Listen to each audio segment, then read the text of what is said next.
Navy officer অপ্র চৌধুরীর বউ পরকীয়ায় লিপ্ত, আর তা জেনেও সে বউকে কিছু বলে না, উল্টো প্রশ্রয় দেয়। ব্যাপারটা যদি জানাজানি হয় তাহলে তা কি ভালো হবে? বই পড়ছিল অভ্র।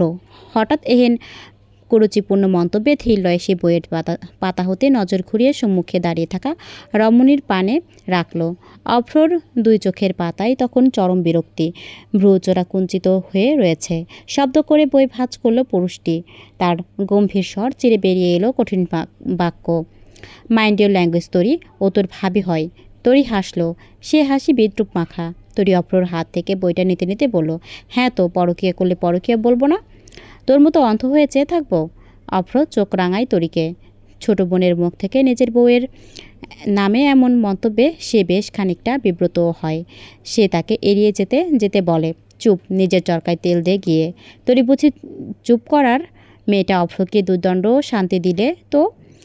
রমণী পথ রুখে দাঁড়ালো নিজের ভাইয়ের, তাকে আরও দুখানি কথা শুনিয়ে বলল, হাহ, তোর মতো নেভির লেফটেন্যান্ট কমান্ডারের বউ তোকে ছেড়ে অন্য একজন পুরুষের জন্য মরিয়া। ছি ভাইয়া, লজ্জা শরম কি গুলিয়ে খেয়েছে সমুদ্রের নোনা জলে? বিরক্তির সর্বশেষ পর্যায়ে গিয়ে পৌঁছালো নেভি অফিসার। গজগজিয়ে বলল, হ্যাঁ খেয়েছি। যা তো এবারে। বলামাত্রই গটগটিয়ে বেরিয়ে গেল পুরুষটি। তরির ভ্রুকুটি হয়ে এলো। সে ওভাবেই চেয়ে রইল পুরুষটির যাওয়ার পানে। তরির অসঙ্গত সকল কথা হতে বেঁচে নিজের ঘরে এসেই মাথার মেজাজ আরও খানিকটা চড়াও হলো অভ্রর। নিজের ঘরের গিন্নি অন্য কারো সাথে ফোনে উল্টো হয়ে শুয়ে বুকে বালিশ জড়িয়ে অত্যন্ত আইসি ভঙ্গিমায় কথা বলছে। অপর পাশের ব্যক্তিটি কি বলছে জানা নেই, তবে কথাগুলো যে রমণীর অত্যন্ত ভালো লাগছে তা তার হাসির মাধ্যমে স্পষ্ট। চোখ ফেরায় অভ্র। তার দিকে মনোযোগ না দিয়ে অভ্র সোজা রুমের ভেতর ঢুকে পড়ল। তাকে ভেতরে আসতে দেখেও রমণীর ভ্রুক্ষেপ হলো না। সে আপন মনে কথা বলায় ব্যস্ত। নেভি অফিসার তথা গম্ভীর পুরুষটি একবার আর চোখে তাকালো মেয়েটার দিকে। ভ্রুক্ষেপ নেই দেখে পুরুষটি একবার গলা খাকারি দিল। এই পর্যায়ে হিয়া চোখ তুলে চাইল। এক পলক নির্লিপ্ত নজর ফেলে আবারও ফোনে মনোযোগ দিল। এপাশ থেকে বলল, আচ্ছা, তোমায় আমি একটু পরে ফোন করছি। অভ্র কাভার থেকে একটি টি শার্ট বের করতে করতে রুক্ষ স্বরে হিয়াকে জানালো, এভাবে ঘরে বাইরে ফোনে পড়ে থাকবেন না কাইন্ডলি, মানুষের নজর এতটাও অন্ধ নয়। হিয়া জবাব দিল না। অত্যন্ত দক্ষতার সহিত সে কথাটি এড়িয়ে যেতে যেতে শুধালো, এ মাসের হাত খরচ কবে দিবেন বলুন, আমার কিছু জিনিস কেনার আছে। তাচ্ছিলে হাসলো পুরুষটি। টি শার্ট পরিবর্তন করতে করতে জবাবে বলল, হ্যাঁ, হাত খরচের জন্য নাকি প্রেমিককে নানা রকমের উপহার কিনে দেওয়ার জন্য? হাজব্যান্ডের টাকা দিয়ে লাভারকে প্যাম্পার করতে বোধহয় আপনাকেই দেখলাম। মিসেস হিয়া। হিয়া সেসবে মোটেই পাত্তা দিল না। সে ফোন স্কল করতে করতে জবাব দিল, আপনার কেন চলছে এত? হিয়ার পাশে বিছানায় শুতে শুতে সে জবাব দিল, আমার কেন চলবে? তাহলে এত কথা বলছেন কেন? অভ্র কিছু বলে না, কেবল আওড়ায়, do whatever, who cares.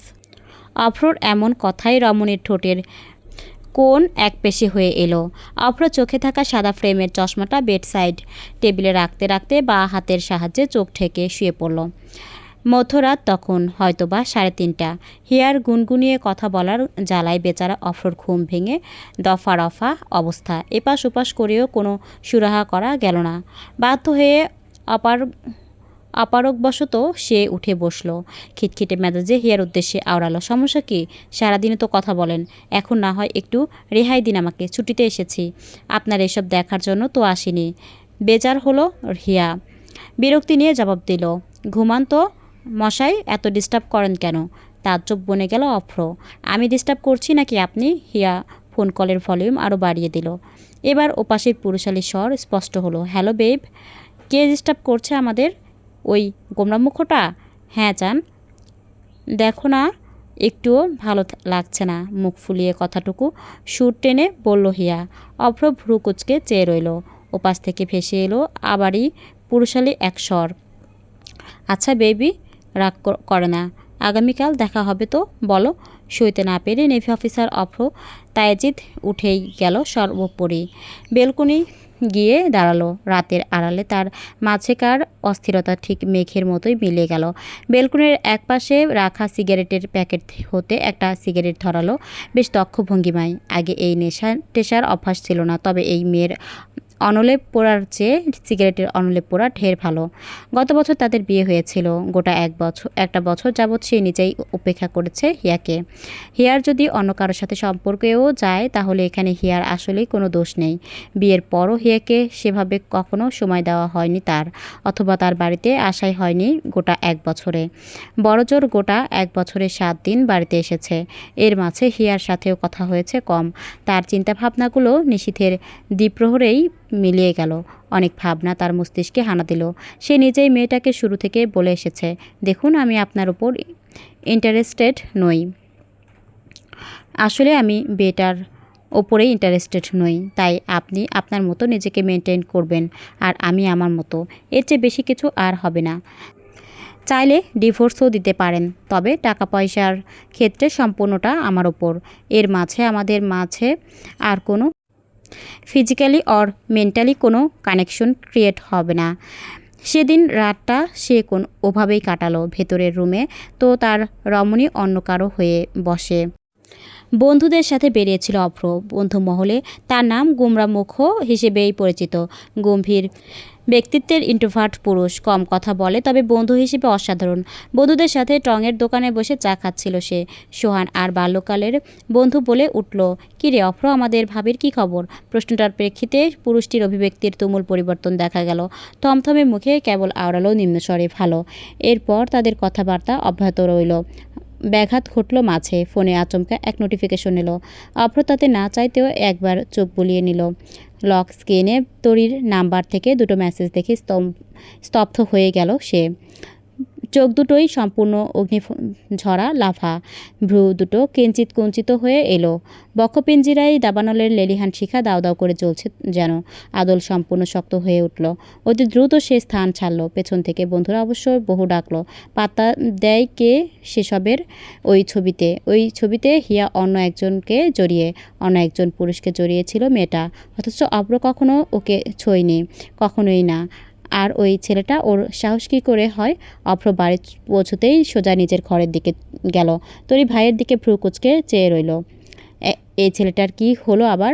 অভ্র রুমে পৌঁছাতেই গর্জে উঠল হিংস্র পুরুষের ন্যায়, হিয়া হিয়া হিয়া! সবেই গোসল ছেড়ে এসেছিল। শুভ্ররঙা শাড়ির সাথে মাথায় টাওয়াল পেঁচানো। বেলকুনি থেকে কাপড় শুকাতে দিয়ে মাত্র এসেছে। হঠাৎ নেভি কমান্ডারের এহেন হম্বিতম্বিতে কিছুটা হতবম্বই হলো রমণী। হতবাক হয়ে শুধালো, এভাবে শাড়ির মতো চেঁচাচ্ছেন কেন? মরে গিয়েছি নাকি আমি? মাথার মেজাজ এমনিতেই খারাপ ছিল অভ্রর। তার উপর হিয়ার এসব কথায় মাথার মেজাজ আরও খানিকটা চওড়া হলো পুরুষটির। সে ভীষণ তেজি কণ্ঠে বলল, বাজে কথা বলা বন্ধ করুন হিয়া। আমি বাজে কথা বলছি? এভাবে চিৎকার করার কারণ কি? ফোন বের করে ছবিখানা দেখায় সে।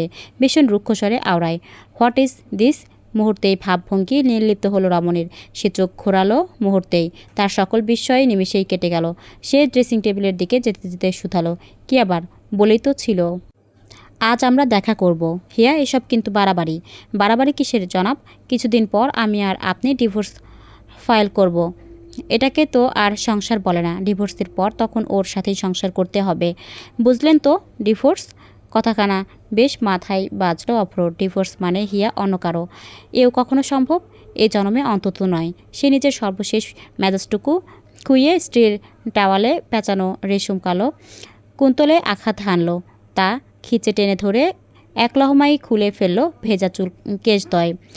অতঃপর স্ত্রীর ফর্সা তুলে হাতটা চেপে ধরে ঘুরিয়ে কাছে টানল নিজের। চলন্ত হিয়া হঠাৎ তীব্র ঝাঁকুনি অনুভব করল। তবে অভ্র বিন্দুও মায়া না দেখিয়ে তার বাম হাতটা পিছমোড়া করে ধরল। অপর হাত হিয়ার উন্মুক্ত কুনরে ঠেকিয়ে পিষ্ট করল তার নরম অংশ। যন্ত্রণায় জল জমল হিয়ার কাজল কালো আখিতে। আওড়ালো সে, কি করছেনটা কি অভ্র? অভ্র কেমন নিজের হুঁশেই নেই। তার উত্তপ্ত নিঃশ্বাস আছড়ে পড়েছে রমণীর আদল জোরে। বড্ড বেখেয়ালি এবং হিসিসানো স্বর তার। ফার্দার যদি আমি ডিভোর্সের কথা মুখে আনতে শুনি, I will destroy everything. I repeat, everything. ব্যাস এটুকুই। পরপরই চলে গেল পুরুষটি। হিয়া হতবাক হয়ে কেবল চেয়ে রইল। বিয়ের এই 1 বছরে কখনো পুরুষটির চোখে এতটা রাগ দেখেনি হিয়া। সে তীব্র বিস্ময় নিয়েই অভ্রর যাওয়া কেবল চেয়েই রইল। অভ্র নজর আন্দাজ হতেই অভিব্যক্তি সম্পূর্ণ পাল্টে গেল রমণীর। ফিক করে হেসে ফেলল সে। অতঃপর টেবিল থেকে মুঠো ফোনখানা হাতে নিয়ে কাউকে ফোন করলো। কল রিসিভ হতে হিয়া খিলখিলিয়ে হেসে বলে উঠল, কাজ হচ্ছে তোরই, তোমার ভাই জেলাস। ওপাশ থেকে উৎফুল্লিত স্বর, সত্যি ভাবি, আমি চেয়েছিলাম এটা হোক। ওহ ড্যামিট, ফাইনালি আমরা পেরেছি। হ্যাঁ, তার বলতে আমি তো বিশ্বাসই করতে পারছি না। ভাবি, এবার কিন্তু আমাকে বকশিশ বেশি দিতে হবে। ছেলে সাজতে ভালোই কসরত হয়েছে। হেসে উঠল দুজনেই। তাদের কথা অব্যাহত রইল। দুপুরে যে বেরুলো অভ্র ফিরল সেই রাতে।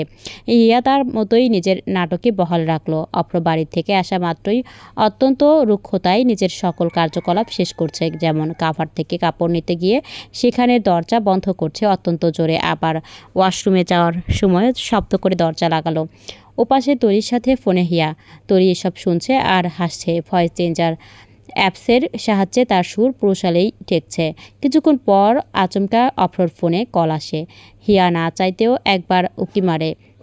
আসলেই ফোন বাজছে। সে এবার ওয়াশরুমের দরজার কিনারায় দাঁড়িয়ে পুরুষটিকে ডাকতে আরম্ভ করে, আপনার ফোন বাজছে, তো রিসিভ করুন। ওপাশের হিমশীতল স্বর। অবাক হলো হিয়া। কখনো তো তাকে ফোন ধরার অনুমতি দেওয়া হয়নি। হিয়া ধীর লয়ে গিয়ে ফোন ধরতেই চমকে গেল। স্ক্রিনে ভেসে ওঠা 4 অক্ষরের শব্দ তার পুরো দুনিয়া এক নিমিষেই নাড়িয়ে দিল। সে শব্দটি হলো লাভ। মেয়েটাকে কোনো তৃতীয় পক্ষ? তবে কি তার জন্যই অভ্র তাকে এতদিন এড়িয়ে চলেছিল? তবে সকালের সকল আচরণ কি ছিল? তার এসব ভাবনার মাঝে বেরিয়ে এলো অভ্র। উন্মুক্ত তার উপরাংশ, টুপটাপ পানি পড়ছে কেশদয় হতে। টাওয়াল দ্বারা চুল মুছতে মুছতে বেশ গম্ভীর স্বরেই শুধালো, কে কল করেছে? হিয়া চেয়ে রইল কেবল। নাকের ডগ কেঁপে কেঁপে লাল হয়ে উঠেছে, চোখে অশ্রুর আভাস। সে তরিতে কাছে গেল পুরুষটির। ফোনটা সামনে ধরে বেশ তেজ নিয়েই শুধালো, কে এই লাভ? ভ্রু কুচকে একবার তাকালো অভ্র। চুল মোছা বন্ধ করে টাওয়ালখানা পেঁচালো ঘাড়ে। শটান হয়ে দাঁড়িয়ে হাত দুটো গুছলো পকেটে। স্কিন হতে নজর সরিয়ে রাখলো স্ত্রীর পানে, যার আদলের অবস্থা বর্তমানে শোচনীয়। সে বেশ দৃঢ় কণ্ঠে শুধায়, আপনি জেনে কি করবেন? ধৈর্য হারায় রমণী। জবাবে অগ্নিশর্মা হয়ে বলে, আমি আপনার স্ত্রী, লেফটেন্যান্ট কমান্ডার অভ্র তায়েজিদ। এটা আমার অধিকার। এক পেশে হাসলো অভ্র। এক ভ্রু উঁচিয়ে ঘাড় কাত করে শুধালো, অধিকার? কে এই মেয়েটা বলুন?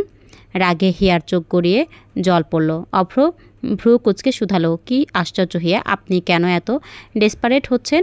আপনার প্রেমিক অপেক্ষা করছে বোধ হয়। যান, দ্রুত যান হিয়া।